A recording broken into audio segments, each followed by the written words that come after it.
What's up? Welcome into your Daily Buckeye Blitz for a Saturday, August 17th, 2024. Hope you're doing well. This is the weekend. Football season is coming. It's almost here. We have some garbage games next weekend. I don't know if Georgia Tech and Florida State is enough to get me to the TV, but we'll see. I'm watching the golf, the playoffs, the FedEx Cup playoffs. That's about it. Anyway, we are full bore, straight ahead, getting ready for this football season. Please make sure you're subscribed. Please hit like on the videos and leave a comment. Any kind of comment will do. It all helps. So, and it's free. So if you want to help the show, if you like the content, please support the show without actually having to do much. Me, Jeff, and Sean are back Sunday night, 7:30 p.m. Eastern, right here on YouTube Live. We also will be on Instagram Live, so keep an eye out over there for your Instagram folks. I'm going to try and get on Facebook. I'm probably going to have to create a new page. Somehow mine just disappeared into the ether. Zuckerberg at his finest. Thank you, billionaires, helping the planet one podcast at a time. Or screwing all the little guys. Whatever. You say tomato, I say tomato.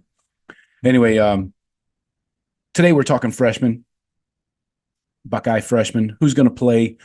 Who could see some playing time this year? Do we need to talk about Jeremiah Smith? We can. I mean, everybody else does it, right? For clicks, people just talk about Jeremiah Smith to get clicks. But anyways, Jeremiah is not your typical freshman, right? I mean, we know he's going to start week one. Would anybody be surprised if he walks out there first play against Akron, Iraqron, whatever you want to call him? So, yeah, we know Jeremiah Smith is going to play a lot and play often. So let's set him to the side. He should be a starter alongside of the Mecca and Carnell Tate. So after that, which freshman could have the biggest impact on this team? Judging by what we've heard and seen in fall camp, there's a few freshmen I feel that are definitely in line to play this year. Let's start off with James Peoples and Sam Williams-Dixon at the running back position. Travion Henderson and Quinshon Judkins, they aren't going to take every carry this season. They are going to need a rest occasionally and in blowouts. So Peoples and Williams-Dixon, they're going to need to be ready to play. Hopefully the two freshmen will have to give Henderson and Judkins a break, just to give them a break, not for injury's sake. I'm not trying to rhyme, but I like it that it did. So not just to give Henderson and Judkins a break, but the freshmen are going to have to be ready in these blowouts, especially the first 3-4 weeks. When the game is out of hand, you guys got to get in there and take one for the team. So we know the reality of this position. A minor injury could put the freshman in line for very meaningful snaps, high leverage carries, if there's just one guy at the top gets hurt. Ryan Day said the bottom line is that Sam and James have to do a good job. We're going to put those guys in the game. I think is really important. We can't waste any time with the young guys. They got to step up and get into the game. The big man saying it right there. So Peoples and Williams-Dixon, they're very different styles of running back. They're both listed at 203 pounds, though. But Peoples has a lower center of gravity. He's got those big tree trunk legs. That allows him to run off tackle more. He has that balance. Very impressive so far in the spring and fall practices. Sam Williams-Dixon, though, he's been he has a great feel for the running back position, but he was a receiver/running back hybrid coming out of high school. So he brings that receiver element, kind of like a Curtis Samuel to the offense. So Peoples and Williams-Dixon, they've started off well, but both need to be ready because they will be touching the ball this fall, y'all. And it don't stop. Next up, Edrick Houston, defensive end. Ryan Day was asked at Big Ten Media Days about freshmen who could play this year. Houston was the first name on defense that came to his mind. They also said we're pretty deep at defensive end, though.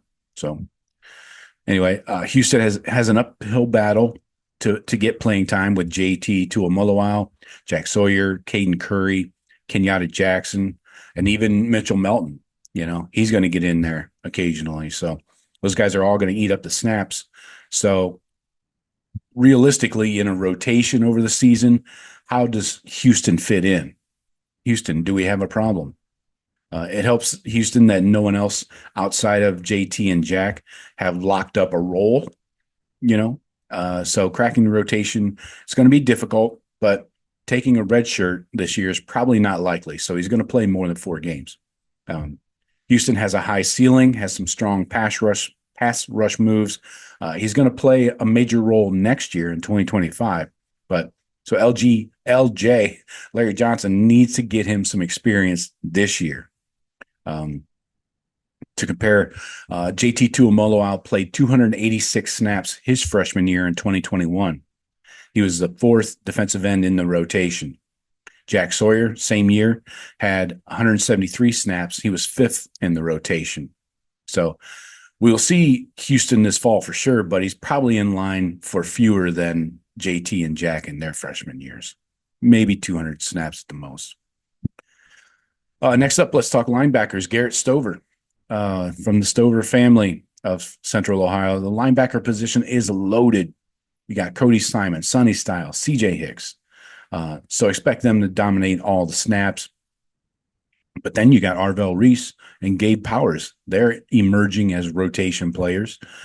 So it could be difficult for somebody to break through. But Stover, he could be a fixture on special teams for sure.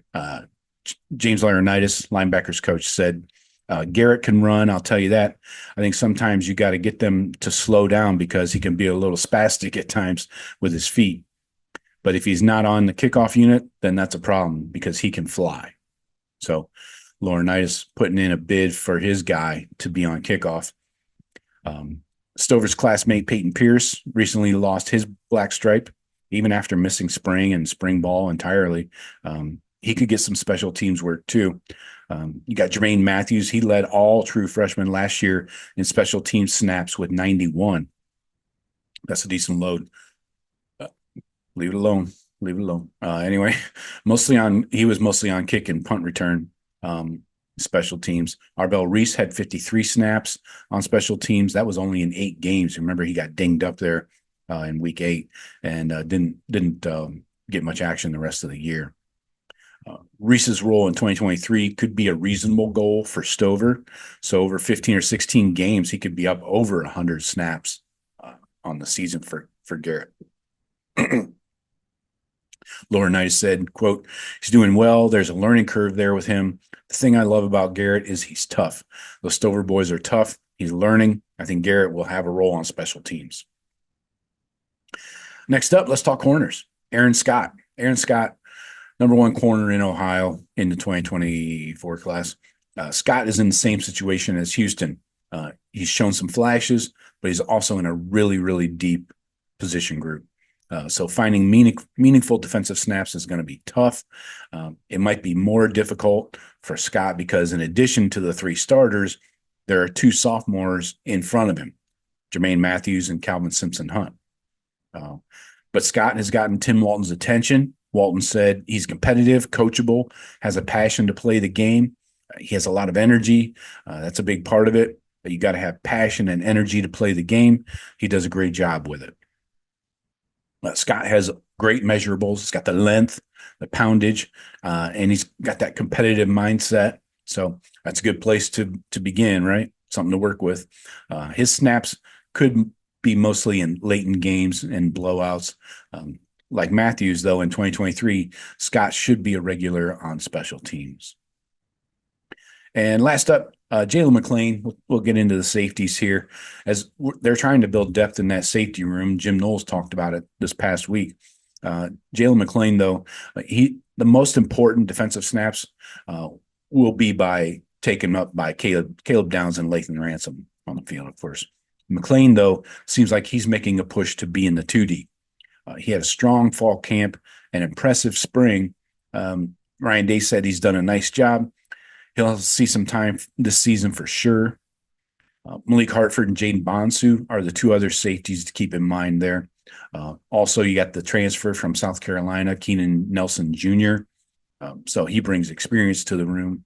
But McLean seems like he's right in the conversation to be the next safety into the game behind Downs and Ransom. So look for him in these blowouts, or if somebody needs a break. McLean, for a true freshman, that's saying something in this Jim Knowles safety-driven defense, he likes to call it. So good to see. So those are my freshmen that are going to play. I expect to see them at least in special teams, but definitely on the field event, throughout the season, maybe earlier, and then maybe later in the season, we'll see. But those are the freshmen I think are going to play. But hey, make sure you hit like, share the video with somebody you love, and we'll talk to you later. Go Bucks.